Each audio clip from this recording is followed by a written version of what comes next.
Do you know what this is? No? Me either. That is, not until about 4 weeks ago. Hello, it's Mo.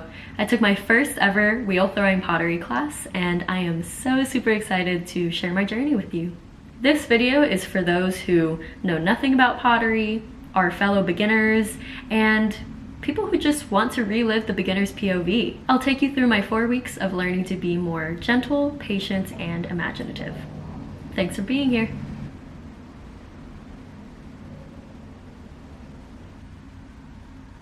Students at the Pottery Studio in Chicago can practice during studio hours as long as you're not interrupting another class's wheels. You are also given all of the necessary supplies, including unlimited student clay, but excluding wax for glazing. The Pottery Studio also has a shop open during certain days of the week for all of your wax needs, or if you want to get extra supplies, especially if you're kind of graduating from that student to member status. This starts weeks 1 and 2, throwing cylinders. As a completely new student of ceramics, I should have started with hand building. I wonder if I would have more intimately understood the clay's limits through organic building than to go straight into wheel throwing, where there's also the symmetrical form learning curve happening. I did not realize this distinction until about week 3 of my journey when I was looking at other people's pieces, and I realized I actually wanted to create other types of work than simply cylindrical ones, which told me perhaps my next class should be hand building. Still, we start with wedging. This particular technique is called ram's horn, and we wedge to get any air bubbles out, improve its flexibility, especially if you're working with reclaimed clay like I am here, and make its texture consistent to start before you get it into the best shape to throw onto the wheel. Once thrown, you'll ensure there is a seal onto the bat before working with water to come up, cone down, come up, cone down, all in the effort to further remove air bubbles and finally center your clay on the wheel. Shaping the wet clay itself can be the most peaceful part of the process, in my humble opinion. However, I am so often aware of my hunger levels at this point. You are sitting hunched to allow yourself your most powerful tool, which is your body and hands, to work with the centrifugal force of it all. This is a very active activity, which was news to me, having known nothing of the craft. I'd often get into the groove of my studio time at the hour mark, right as my stomach starts to sound the alarm. While I've seen other people bring food and snacks into the studio space, I felt a bit sheepish. Partly because I personally couldn't bring myself to eat around the same fumes as the clay being trimmed and glazing cans being opened. This is lesson number 1. Eat well. This is an art form that will call into question how you have been taking care of yourself. Weeks 1 and 2 are a bit blurred in my memory since we were given a second centering lesson and lots of independent time to create as much as we could. I guess this is now a great time to tell you about the studio itself. When I decided to move to Chicago in 2022, I told everyone and their literal mamas I would touch down in the city and immediately take a dance class and learn pottery arts.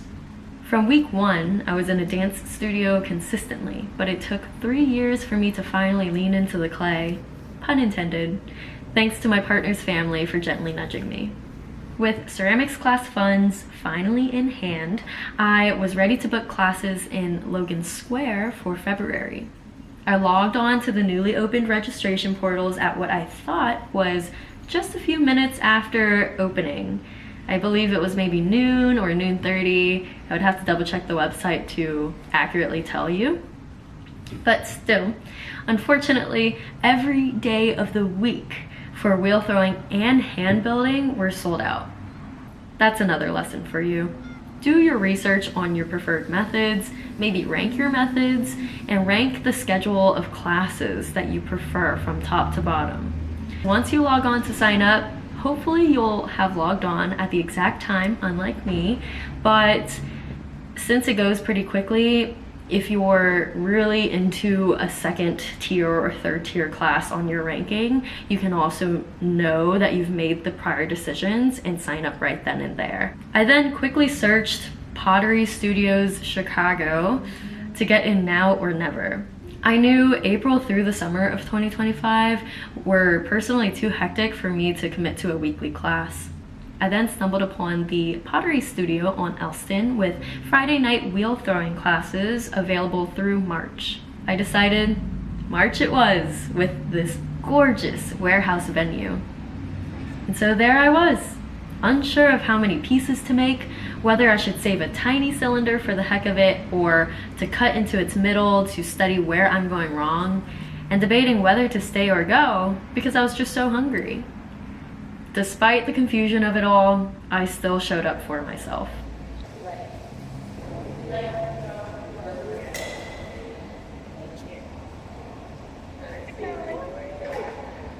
you make something? I made a lot of messes. Perfect. So far, that's it. That's so perfect. That's how it goes. Yeah. Look, we're human. We are not meant to know everything under the sun in this lifetime. Being confused is a great point of growth. I prefer being confused than pushing myself to make the perfect pieces because I'm only a beginner. After a few independent sessions, I came to that thought. And I also thought I'll simply make as much as I can to see it through. One example of this is how I finally made a solid bowl. But I kept looking at it wondering why it wasn't finished.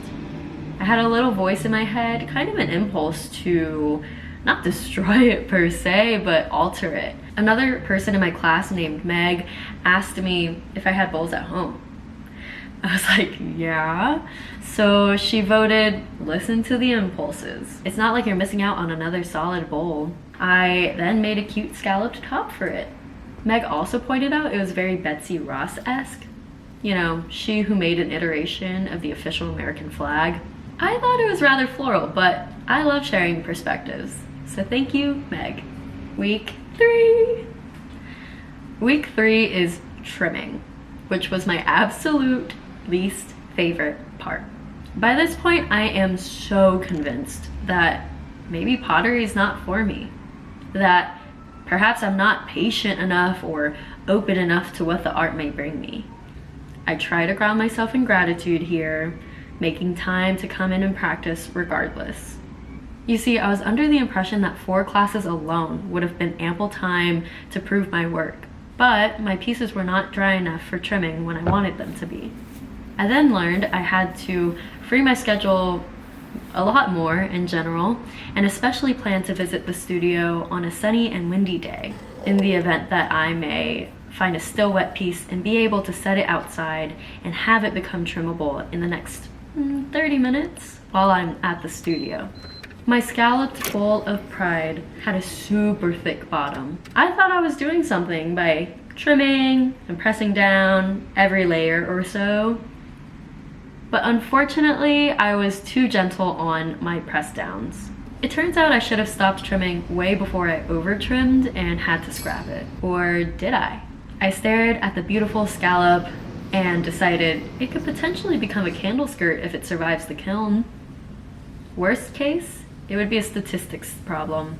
Why deprive myself of more items by not seeing them through? I am a student after all. The point of trimming is to really refine your piece before it continues on in the process. When you shape its bottom, you are creating a thinner surface level of the rough ceramic that would make contact with your precious tables or what have you. It's a detailed part of the process that I'm sure I would give a lot more respect to should I not have tried to rush or squeeze out every bit of my month-long studentship. Trimming was really interesting too though, because I was able to see just where I was falling short of my actual shaping and wheel throwing.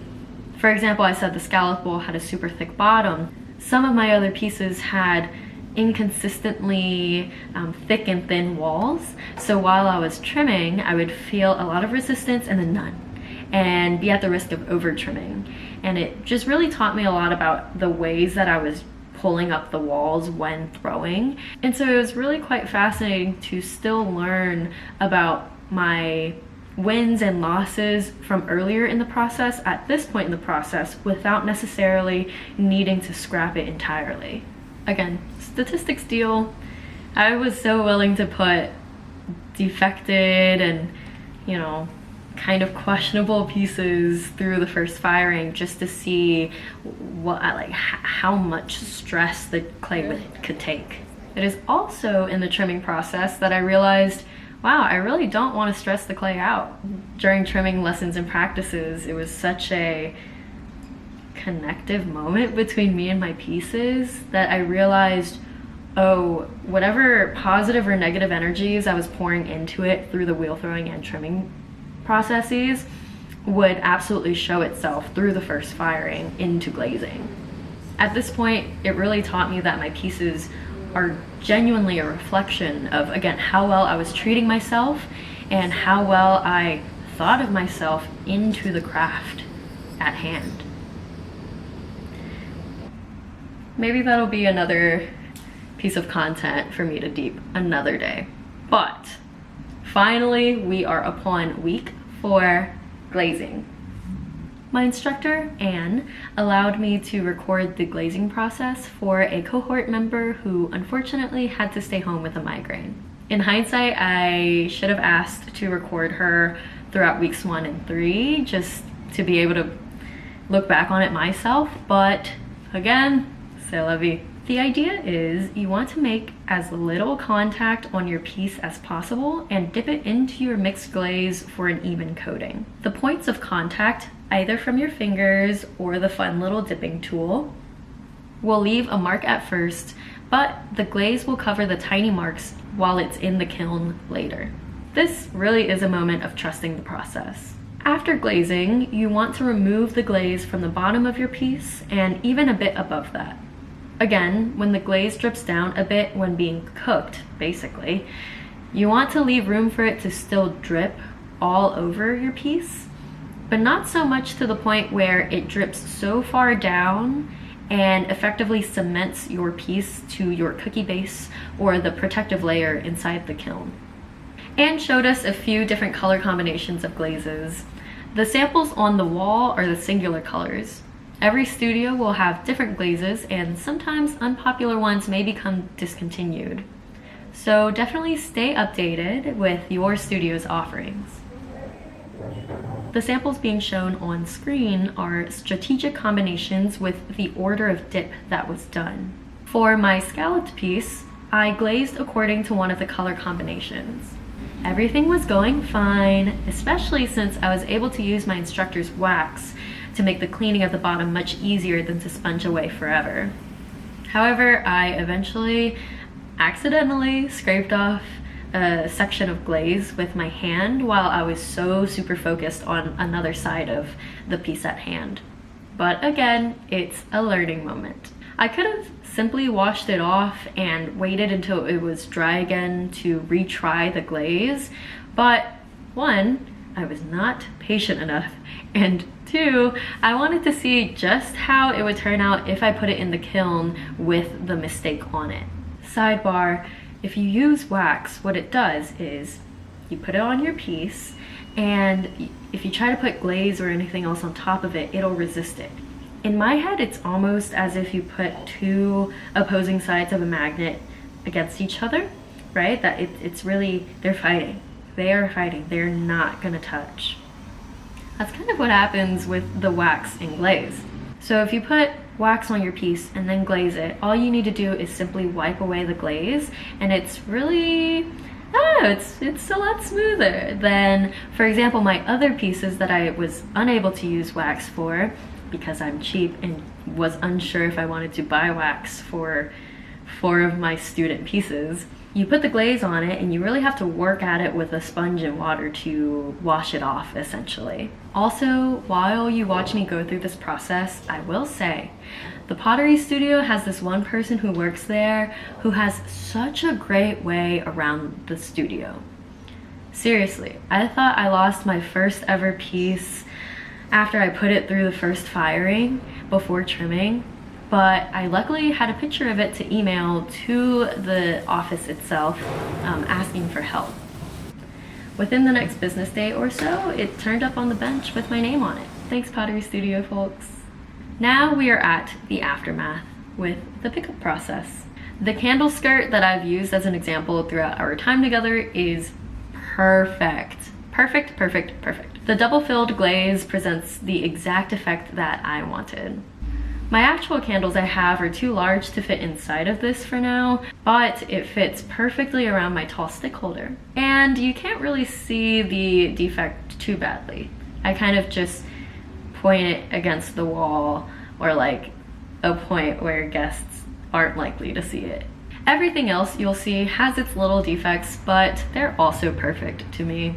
These pieces have taught me to let go and realize that they're not necessarily mine. Seriously, I have learned to ask the item in front of me, what do you want to be? And I'll try to work in accordance with its energy and my skill set following. It's how I've come to love the little cracks and big cracks and the mysterious way of how this one piece had half the glaze on it instead of the Venn diagram effect that I thought I attempted. I truly don't know what happened here. Maybe I made it up in my mind's eye that I did the double dip and I only just did one, but it's behind us now. It is what it is. It's beautiful and it holds my dice and my playing cards. Being present and mindful of the body's needs before and alongside the clay's needs has been my favorite lesson of all. Seriously, with this, I am very happy to introduce these self-made goods into the house and remember the mindset that I was in and the phase of life that I was in. And when I get my money up, I will sign up for a hand building class, intro to hand building class, to better compare and contrast these two experiences. Thank you for watching through. Be sure to subscribe to me, Mango Mo, to figure out more of life together in and out of Chicago, wherever I go. Until next time, be well.